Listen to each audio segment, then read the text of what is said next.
oras. Ihatod kaninyo sa EXL Magkabuhay. Buhay at makulay ang buhay sa EXL Magkabuhay. Nagkagubot nga traffic? Max, kasama mo, fruity, lamig sarap to. Pilit-init na! Uod pa! Max, kasama mo, mentol, lamig sarap to. Makabuang nga linya sa sakyanan? Max, kasama mo, fruity, lamig sarap to. Basta mag-commute, ang menthol candy nga balon, Max, available in honey lemon, cherry, fresh, o kuman pa! Menthol lamig sarap na laging kasamax mo. Nakatikim ka na ba ng kapeng humahagod sa lalamunan ang sarap at pait nito? Suabe. Naririto na ang kapeng masarap na nakakatulong pa sa kalusugan. SED Panyawan Coffee Mix. SED Panyawan Coffee Mix. Taglay ang pait at lakas ng panyawan herb na nakakatulong magpalakas ng katawan at mangosteen na siyang nakakapagpalakas ng ating immune system. SED Panyawan Coffee. Tamang pait, tamang lasa, tamang nakakatulong sa katawan. This time check is brought to you by Centrum Silver Advance para sa extra resistensya at proteksyong pangbuong katawan para sa edad 50 pataas. Take Centrum Silver Advance every day.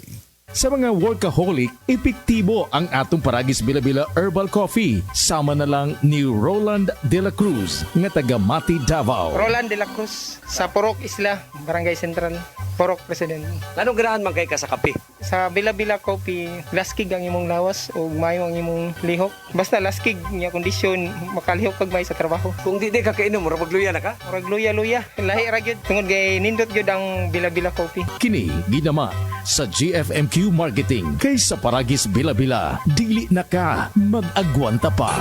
Mga higala, may adlaw ka natong tanan! Kini si Kuya Gulyat ninyong adunay na ilhan nga lamian kaayong tabliya, ang Don Pepe Tablia. Sa kaubot ng kalami, walay mudili, sa Don Pepe nga tablia, kini mao'y paborito. Mag-Don Pepe. Don Pepe Tablia, sarap ni bay. Kung makatilaw ka, magpangita ka. Mga anak, alang sa epektibong epekto sa A1 sa imong lawas, sa unang buwan, inom og 2 ka kapsul nga A1 sa gabi, una matulog. Pagmata sa buntag, 2 na sab ka kapsul sa A1 usa ka oras una mamahaw. Sa mosunod nga mga buwan, isip maintenance, mahimong tag-usa ka kapsul na lang. Usa sa gabi una matulog, ug usa na sab ka kapsul usa ka oras una mamahaw. Mga anak, ang atong A1, mao ang produktong tinuod. Kining orasa, dalit ka nato sa A1. Sa A1, mga testimonya dili scripted, dili binayran, tinuod nga kasinatian. We're building dreams and building lives together with Cebu Home and Builders Center. We'll live at ease with peace of mind together with Cebu Home and Builders Center. Step into a future that's brighter. Build a home of comfort and style with Cebu Home and Builders Center. Building together.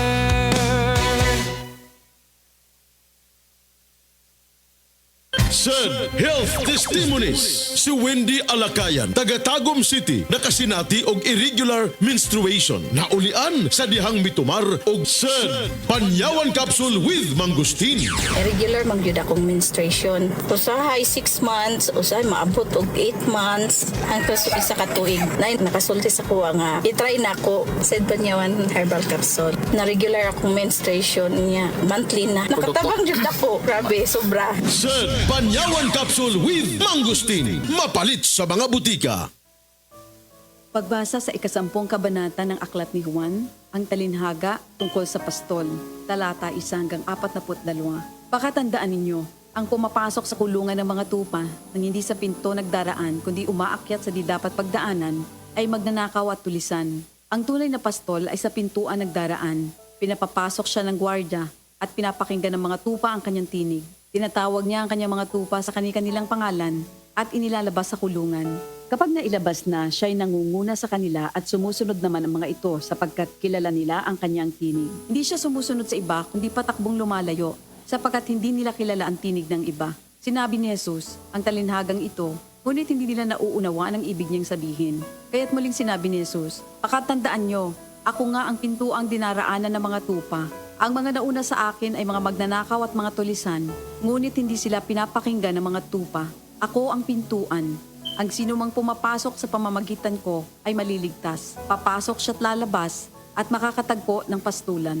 Dumarating ang magnanakaw para lamang magnakaw, pumatay at manira. Naparito ako upang ang mga tupa ay magkaroon ng buhay, ng isang buhay na masagana at ganap. Ako ang mabuting pastol. Iniaalay ng mabuting pastol ang kanyang buhay para sa mga tupa. Ang bayaran ay tumatakas kapag may dumarating na asong gubat. Iniiwan niya mga tupa, palibasa hindi siya pastol at hindi kanya ang mga ito. Kaya't sinusunggaban ng asong gubat ang mga ito at binubulabog. Tumatakas siya, palibasa ay bayaran lamang at walang malasakit sa mga tupa. Ako nga ang mabuting pastol, kung paanong kilala ako ng Ama at siya kilala ko, gayon din naman, kilala ko ang aking mga tupa at ako'y kilala nila. At iniaalay ko ang aking buhay para sa aking mga tupa.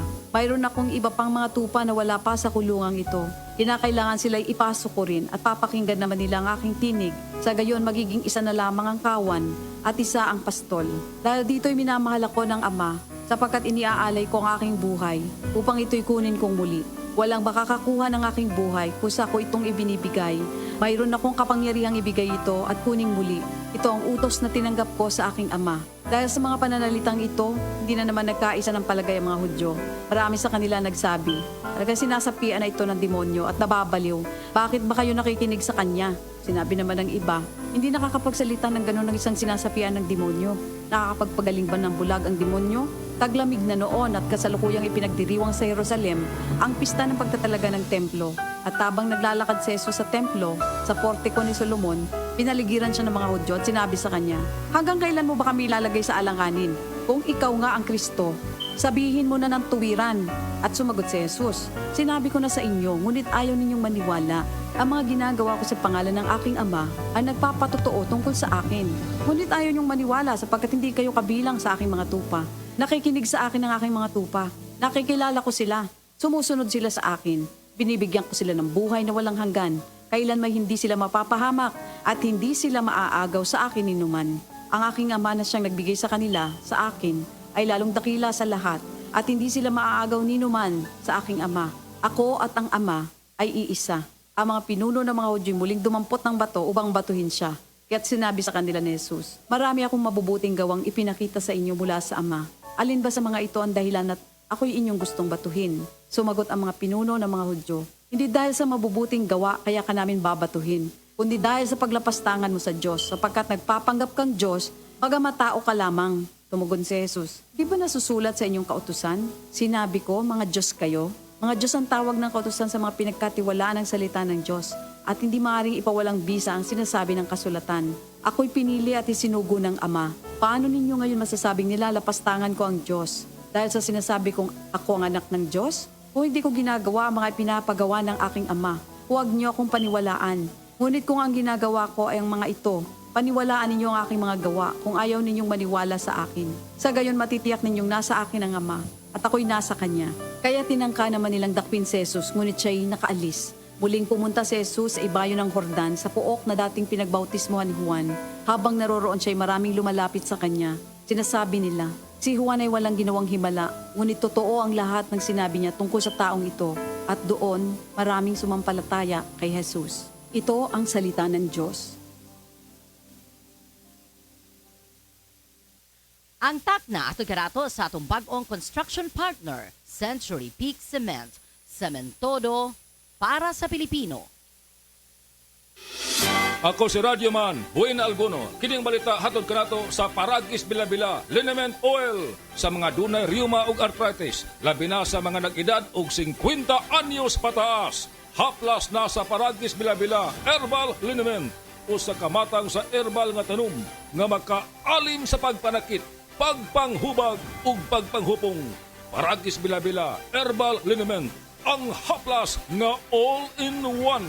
O karon sa atoang balita. Gilibkas na ang pagsuspenso sa face-to-face nga klase sa Negros Oriental. Sugod kagahapon si Governor Manuel Chaco sa Garbaria ni Mando nga ibalik na ang naandan nga pamaagi sa klase. Kinibase sa pamahayag sa Pag-asa nga uminos ang kaniton sa panahon sa Negros Oriental karong semanaha. Kadtong balita hatod kanato sa Paragis Bilabila, Liniment Oil, manuhot-suhot ang kahang, makarelax ka sa Paragis Bilabila, Herbal Liniment, gawa sa haplas, aron protektado ang kalawasan, tumar sa Paragis Bilabila, Herbal Capsule, ug sa ilahang Herbal Coffee, gama sa GFMQ Marketing.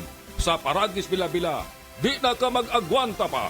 Sa dugang kasiyuran, tawag sa 0935-640-2613. Mapalit sa Diding's Pharmacy sa Manalili Street, Cebu City. Bestway Pharmacy sa Mandawi City.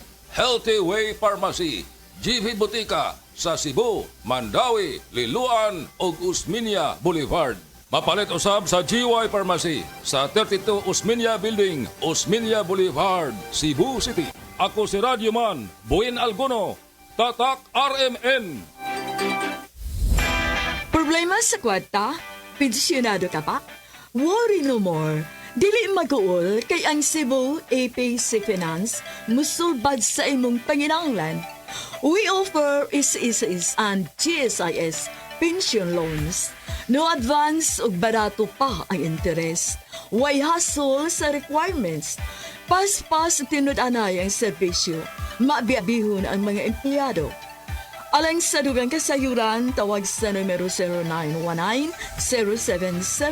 0919-077-5938 o di ba 0919-077-5900 o pangitaa si Nada Oya.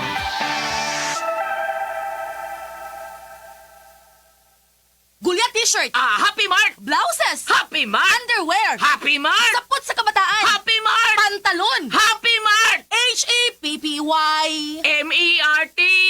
Happy Mart! Prostate cancer, ang delikado ug mamatay ni nga sakit nga cancer sa mga lalaki. Mag Life Extension Vitamin D3 na mo. Rekomendado sa mga medical doctors. Aprobado sa FDA Philippines ug FDA USA. Suklan nato ang prostate cancer. Mapalit sa mga butika.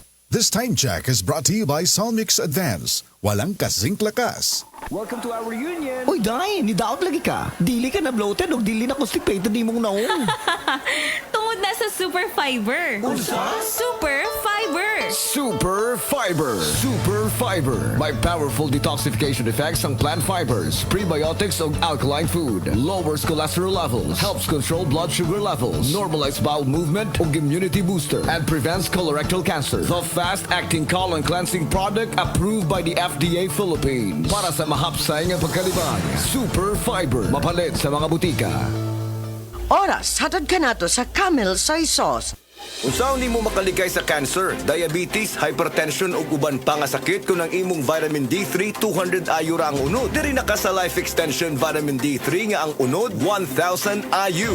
Dapat isuod sa atong hunahuna ang brand sa vitamin D3 nga nay sigurado nga epekto gikan sa linibo nga mga medical studies. Maong dapat bastante ang vitamin D3 sa atong dugo para epektibo. Timan Life Extension Vitamin D3 rekomendado sa mga medical doctors.